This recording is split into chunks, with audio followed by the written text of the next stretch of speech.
Right now, new earthquake hit. The buildings fell down. Bu binadan gelmeyin. Sağ doğru gelin. We all came here. These buildings fall down. Everything fall down around. Abi en arkadan gelen abimiz. Yakın geliyor. Gel. Açık alana gel.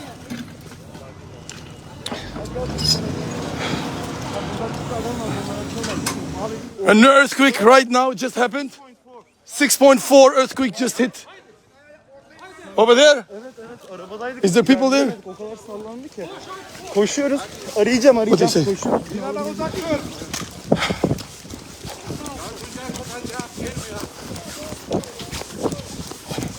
Hocam iyiyiz arayacağım. Where is the people? 6.4 earthquake just hit where we were. I'm telling you guys, the car was shaking. I was in the middle in the street, sitting in the car. We couldn't even move. It was first time in my life I could feel shaking.